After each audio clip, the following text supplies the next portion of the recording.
함께 우리 신앙을 고백하시겠습니다. 나는 전능하신 아버지 하나님 천지의 창조주를 믿습니다. 나는 그의 유일하신 아들 우리 주 예수 그리스도를 믿습니다.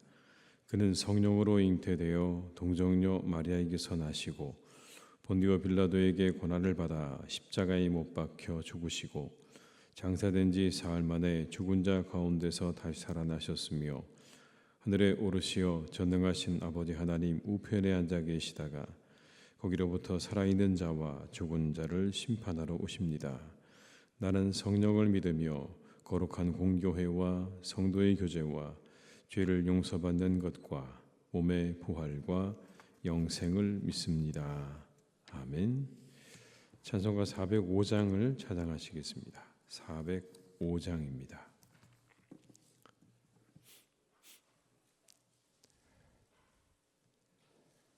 405장을 함께 찬양하시겠습니다. 주의 친절한 발에 안기세 우리 마음이 평안하리니 항상 기쁘고 복이 되겠네.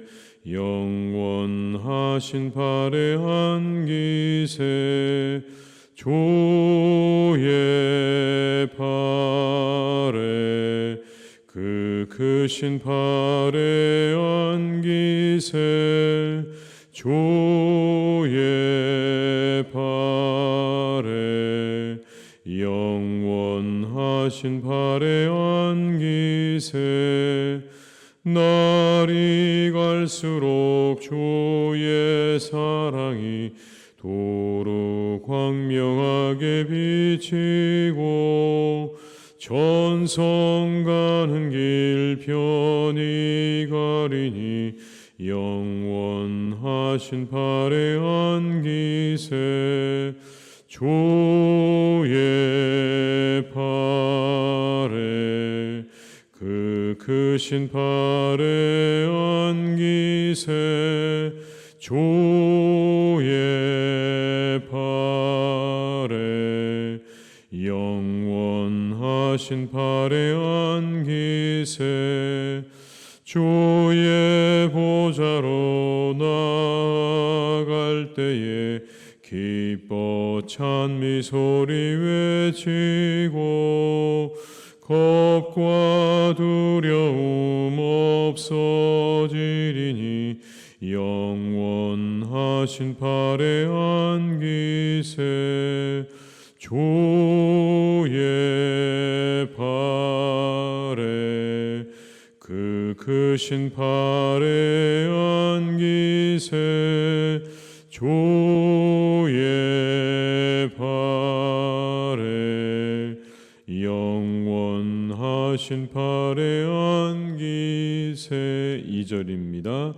날이 갈수록 주의 사랑이 도로 광명하게 비치고 전성 가는 길 편히 가리니 영원하신 발에 안기세 주의 발에 그 크신 발에 안기세 주의 발에 영원하신 발에 안기세 주의 보좌로 나아갈 때에 기뻐 찬미 소리 외치고 겁과 두려움 없어지리니 영원하신 발에 안기세 주의 발에 그 크신 발에 안기세 주의 발에 영원하신 발에 안기세.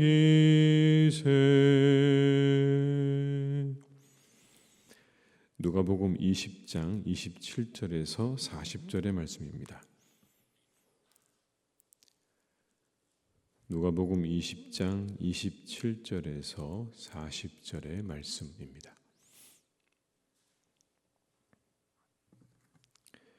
말씀을 함께 봉독하시겠습니다. 부활이 없다고 주장하는 사두개인 중 어떤 이들이 와서 물어 이르되 선생님이여 모세가 우리에게 써주기를 만일 어떤 사람의 형이 아내를 두고 자식이 없이 죽으면 그 동생이 그 아내를 취하여 형을 위하여 상속자를 세울지니라 하였나이다. 그런데 7형제가 있었는데 마지가 아내를 취하였다가 자식이 없이 죽고 그 둘째와 셋째가 그를 취하고 7이 다 그와 같이 자식이 없이 죽고 그 후에 여자도 죽었나이다. 7이 다 그를 아내로 취하였으니 부활 때에 그 중에 누구의 아내가 되리이까? 예수께서 이르시되 이 세상의 자녀들은 장가도 가고 시집도 가되 저 세상과 및 죽은 자 가운데서 부활함을 얻기에 합당히 여김을 받은 자들은 장가가고 시집가는 일이 없으며 그들은 다시 죽을 수도 없나니 이는 천사와 동등이요 부활의 자녀로서 하나님의 자녀임이라. 죽은 자가 살아난다는 것은 모세도 가신나무 떨기에 관한 글에서 주를 아브라함의 하나님이요 이삭의 하나님이요 야곱의 하나님이시라 칭하였나니 하나님은 죽은 자의 하나님이 아니요 살아있는 자의 하나님이시라.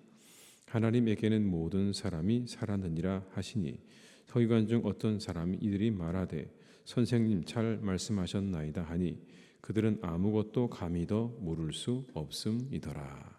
아멘.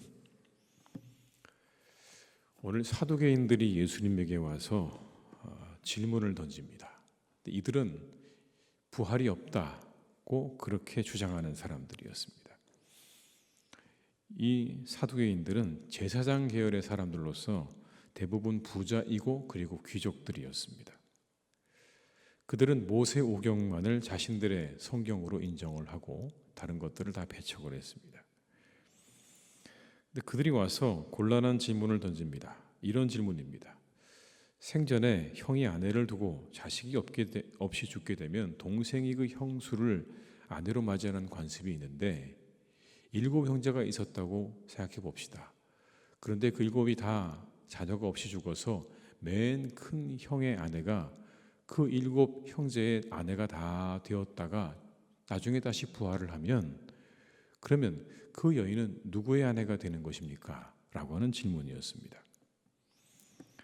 31절로 33절의 말씀을 제가 읽어드리겠습니다. 7이 다 그와 같이 자식이 없이 죽고 그 후에 여자도 죽었나이다. 7이 다 그를 아내로 취하였으니 부활 때에 그 중에 누구의 아내가 되리이까? 이 질문에 예수님은 부활 이후의 세상에 대해서 말씀을 해주십니다. 한마디로 이런 겁니다. 부활 이후의 세상은 우리가 살고 있는 세상과 완전히 다르다라는 겁니다. 너희가 생각하는 것과 너무나 다르다. 그런 기준으로 그 세상을 설명할 수 없다는 겁니다. 34절의 말씀입니다. 34절의 말씀을 한번 같이 읽어보시겠습니다. 그래서 이르시되 이 세상의 자녀들은 장가도 가고 시집도 가되 36절의 말씀을 다시 읽어보겠습니다. 그들은 다시 죽을 수도 없나니 이는 천사와 동등이요 부활의 자녀로서 하나님의 자녀임이라.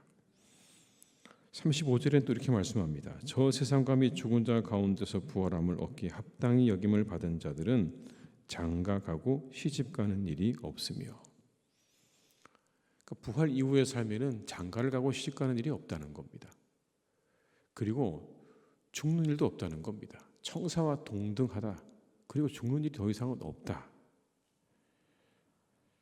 인간의 생각으로는 죽음 이후의 세상을 자신들이 살고 있는 세상과 비슷하다고 생각하고 이야기했지만 예수님은 전혀 다른 이야기를 하시는 거죠. 무식하면 용감하다는 말이 있지 않습니까? 죽음 이후의 세상에 대해서 전혀 알지도 못하면서 죽음 이후의 세상을 규정하고 있는 겁니다. 그리고 그것으로 예수님에게 곤란에 빠뜨리는 질문을 던지려고 하는 거죠. 감히 자신들이 가지고 있는 지식과 알량한 그 지식을 가지고 생각으로 예수님을 시험하려 드는 이 모습이 얼마나 여러분 어리석습니까? 심지어 죽음 이후의 세계마저 자신들의 생각으로 규정하려고 드는 겁니다. 이게 바로 사람들의 모습이 아니겠습니까? 자신들이 가지고 있는 것이 전부인 것처럼 생각하면서 모든 것들을 다 거기에 맞추려고 하는 거죠. 짜 맞추려고 하는 겁니다. 그러나 우리는 하나님을 측량할 수 없죠. 그 하나님의 지혜와 능력을 가늠할 수도 없습니다. 예수님의 십자가 당시 유대인들에게 가리워진 이유도 그런 이유가 아니겠습니까? 하나님의 지혜를 알기가 어렵기 때문에 십자가를 이해할 수가 없었던 거죠. 그런데 점점 세상은 하나님이 없다고 말하려고 듭니다. 자신들이 가지고 있는 지식과 지혜로 하나님이 없다, 그렇게 말하는 사람들이, 아주 당당하게 그렇게 말하는 사람들이 점점 늘어납니다. 그러나 하나님이 우리의 지혜를 넘어 계신다는 것을 안다면 우리는 그렇게 쉽게 함부로 말할 수 없죠. 우리의 지혜와 지식으로 하나님을 다 헤아릴 수는 없는 겁니다. 그러니 하나님이 없다고 함부로 말할 수 없는 것이죠. 예수님은 그들이 성경으로 인정하는 모세오경 안에서 한 구절의 말씀을 인용하셔서 다시 부활에 대해서 설명을 하십니다. 37절의 말씀을 한번 같이 읽어보시겠습니다. 죽은 자가 살아난다는 것은 모세도 가신 나무 떨기에 관한 글에서 주를 아브라함의 하나님이요 이삭의 하나님이요 야곱의 하나님이시라 칭하였나니. 모세가 가시떨기 나무에서 하나님의 부르심을 받는 장면에 보면 모세를 부르신 하나님께서 하시는 말씀이 나옵니다.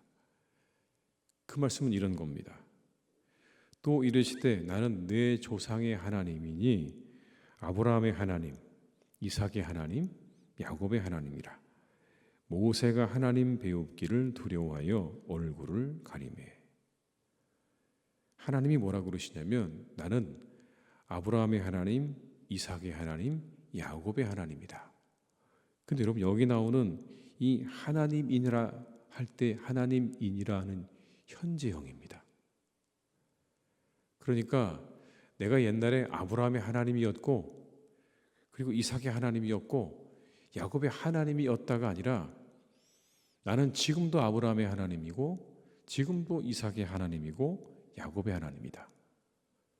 그렇게 말씀하고 계시는 거예요. 그러니까 하나님께서 나는 여전히 그들의 하나님이라고 말씀하고 있는 겁니다. 육신의 죽음을 맞이했지만 그래서 그들은 이 세상에 있지 않지만 나는 여전히 그들의 하나님이라고 하나님께서 말씀하시는 거예요. 모세한테. 육신의 죽음이 곧 소멸을 의미하는 건 아니라는 의미입니다. 육신은 죽지만 하나님 안에서 그들은 살아있다는 의미인 거예요. 그걸 예수님께서 그 모세와 하나님과의 대화 속에서 찾아낸 겁니다. 하나님은 여전히 그들의 하나님이다. 인간적으로 그들이 육신에 소멸되었지만 그러나 여전히 그들은 하나님 안에서 살아있다. 그래서 38절의 말씀에 이렇게 말씀합니다. 하나님은 죽은 자의 하나님이 아니요 살아있는 자의 하나님이시라. 하나님에게는 모든 사람이 살았느니라 하시니. 그들이 살아있다는 겁니다. 하나님 안에서 그들이 살아있다. 죽음 이후가 없는 게 아니라 죽음 이후에도 여전히 그들은 하나님 안에서 살아있는 것. 부활이 있다는 거예요. 이렇게 예수님께서 말씀하고 있는 겁니다. 그들은 아무것도 더 물을 수가 없었습니다. 한 번도 생각해 본 적이 없는 말씀이거든요. 그 말씀 속에서 어떻게 죽음 이후에 대해서 부활에 대해서 생각할 수가 있겠습니까? 그들은 생각해 볼 수도 없고 생각할 수도 없는 그런 말씀인데 그 말씀에서 예수님께서 죽음 이후의 삶에 대해서 죽음 이후의 존재에 대해서 부활에 대해서 말씀해 주고 계시는 겁니다. 내가 모르면 없는 게 아니죠. 내가 모른다고 사실이 아닌 게 아닙니다. 내가 모른다고 사실이 부정되는 것도 아니에요. 내가 아는 것보다 모르는 게 여러분 훨씬 더 많지 않겠습니까? 우리는 다 그렇습니다. 내가 아는 것보다 모르는 게 훨씬 더 많습니다. 근데 사람들은요, 내가 모르면 그건 없는 것이거나 심지어 없어야 하는 경우도 있습니다. 내가 모르면 그런 일은 없었던 일인 것이고 일어나서도 안 되는 일인 거예요. 그러나 그렇지 않죠. 우리가 알고 있는 건 지극히 제한적입니다. 그런데 그 제한적인 것이 마치 진리인 것처럼 생각합니다. 그것에서 벗어나면 큰일이 나는 것처럼 생각을 해요. 그러니까 우리가 조금 더 겸손할 필요가 있습니다. 우리가 아는 게 전부가 아니라고 하는 거죠. 더 크고 놀라운 하나님의 계획과 섭리가 언제나 우리들의 시간 속에 잠재되어 있는 겁니다. 내 생각과 뜻대로 모든 일이 다 되지 않아도 성경에서 말씀하고 있는 우리 믿음의 대전제가 뭡니까? 우리가 살아가는 시간 속에 하나님의 계획과 섭리가 그렇게 언제나 함께 가고 있는 거예요. 잠재되어 있는 겁니다. 우린 그걸 믿는 거죠. 하나님의 섭리와 계획을 믿으면서 우리가 잠잠히 기도하고 기다릴 줄 아는 겸손도 필요하다라는 것입니다. 모든 일이 다 우리의 마음과 뜻대로 되지 않지만 그러나 그것도 하나님의 뜻 안에 있음을 믿으면서 우리가 잠잠히 겸손하게 기도하면서 하나님의 뜻을 기다릴 줄 아는 그런 성도들이 되시기를 주님의 이름으로 축복합니다. 예수님의 죽음으로 모든 게 끝났다고 생각했지만 그렇지 않았잖아요. 예수님 부활하셨잖아요. 또 이 말씀을 보다 보면 말씀 안에 감추어진 신비한 것들을 경험할 수 있습니다.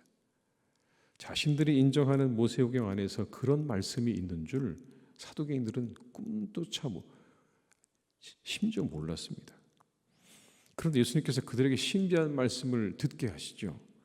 그래서 날마다 우리에게 말씀은요 새롭게 다가옵니다. 동일한 본문의 말씀이지만 그때마다 느끼는 것들이 새로운 것들을 우리가 보게 된다는 겁니다. 그 안에 감추어진 놀라운 것들 우리가 다 알지 못합니다. 여러분 이 안에 감추어져 있는 놀라운 것들 우리가 다 알 수 있겠습니까? 다 모릅니다. 언제 아느냐? 어느 순간 성령께서 우리에게 이 말씀을 통해서 우리 영혼 가운데 빛을 비추어 주실 때 그 말씀이 우리에게 밝혀지는 겁니다. 이게 이런 뜻이구나. 근데 그때마다 성령께서 우리를 밝혀주시는 그 조명이 다른 각도에서 보여줄 수 있다는 거예요. 얼마든지요. 그래서 이 말씀이 가지고 있는 이 무궁무진한 말씀 속에 담겨져 있는 진리와 은혜는요, 우리가 다 감당할 수가 없는 것입니다. 오늘 예수님께서 모세오경을 통해서 사람들의 부활을 알려주셨던 것처럼 말씀을 사모하는 자에게 성령께서 이 말씀의 진정한 뜻과 의미를 가르쳐 주시기를 구하는 자에게 성령께서 빛을 비추어 주셔서 우리로 하여금 알게 하실 줄로 믿습니다. 우리에게 그와 같은 은혜가 있기를 주님의 이름으로 축복합니다. 우리의 지혜로 다 알기 어렵죠. 다 그런데 여러분 이 하나님 말씀을 보다 보면 성령께서 빛을 비추셔서 우리로 하여금 깨닫게 하시는 때가 있는 겁니다. 그 깨달음은 정말 깊이 가슴 속에 남게 되는 것이죠. 우리가 그렇게 신비하고 놀라운 진리의 말씀을 깨닫는 그런 신앙생활, 그런 말씀 묵상이 이 사순절 가운데 우리 가운데 넘치시기를 주님의 이름으로 축복합니다. 기도하시겠습니다.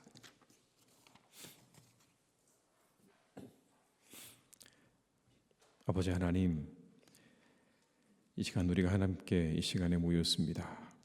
우리와 함께 하시는 하나님, 우리를 도와주시고 우리 가운데 함께 하셔서 우리의 부족하고 연약함을 내려놓고 겸손하게 하나님 앞에 설 수 있도록 우리를 이끌어 주시기를 간절히 원합니다. 하나님, 어제는 참으로 역사적인 날이었습니다. 또 한 명의 대통령이 파면을 당하는 그런 일이 있었습니다. 참으로 아쉽기도 하고 안타깝기도 하고 또 슬픈 그러한 날이기도 합니다. 아버지 하나님, 이와 같은 일들이 반복되지 않을 수는 없는지 우리가 다시 한번 깊이 우리를 돌아보게 됩니다. 그러나 또한 우리가 간절히 기도하고 바라옵기는 이 모든 시간들도 다 하나님의 뜻 안에 있음을 우리는 믿습니다. 우리가 하나님 이 모든 것들을 다 주님께 맡겨드리고 주님의 뜻 안에서 주께서 우리들을 새롭게 이끌어 가심을 믿을 때 우리는 또한 하나님 기다립니다. 겸손히 하나님의 뜻으로 이 모든 것들을 받아들이고 겸허하게 받아들이고 이제 또한 하나님의 뜻을 기다리며 나아갑니다. 우리 모두에게, 우리 국민 모두에게 이와 같은 마음을 허락해 주시기를 간절히 원합니다.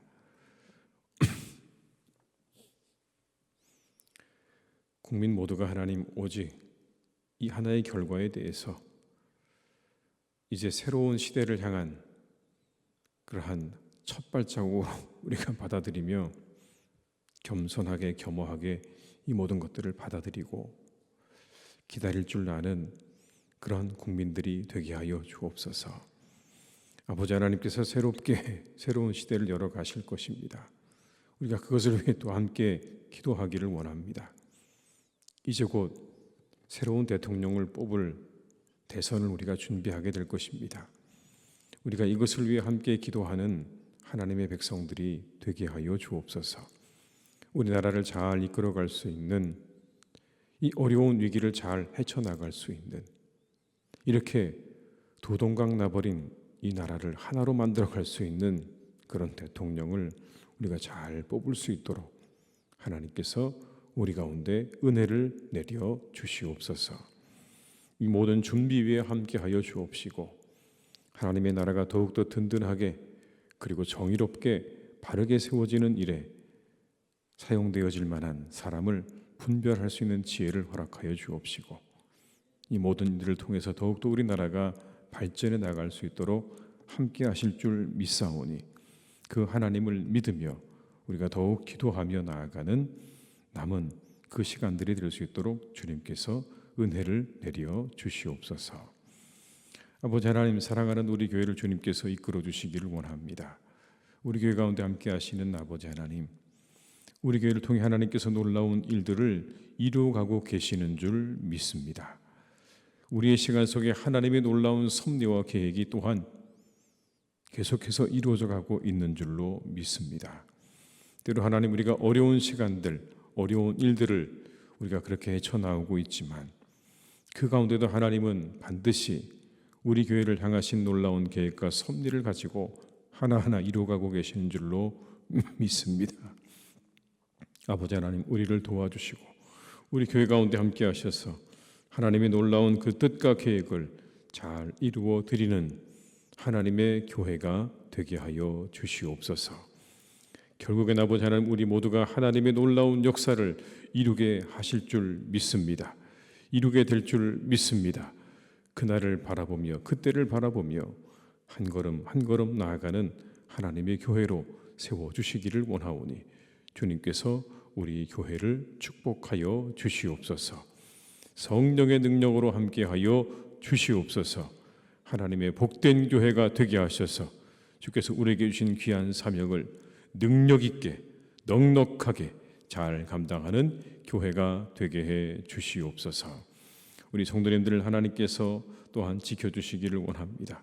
늘 그 삶을 하나님께서 지켜주시고 도와주시기를 간절히 원합니다. 아버지 하나님의 은혜 가운데 우리 모든 성도님들을 지켜주시고 도와주셔서 아버지 하나님, 그 삶을 평안하게 하시고 그 삶을 기쁨으로 충만하게 하시고 그 삶을 안전하게 하시고 아버지 하나님, 강건하게 붙잡아 주시옵소서. 새 힘을 허락하여 주옵시고 아버지 하나님께서 모든 어려움들은 거두어 주시고 하나님 주시는 기쁨과 즐거움으로 충만한 복된 가정들 되게 해 주시옵소서. 하나님, 오늘도 우리의 모든 것들을 주님께 의탁드립니다. 우리와 함께 해주시고 이 하루도 우리에게 주신 복된 날 우리가 마음껏 즐기며 감사하는 하루가 되게 하시고 내일 있을 예배를 우리가 또한 마음으로 준비하는 복된 하루가 되게 해 주시옵소서. 내일 드려지는 모든 예배 가운데 하나님이 함께 하셔서 우리 교회 안에서 드려지는 모든 예배를 받으시고 그 위에 풍성한 하나님의 은혜를 베풀어 주시옵소서.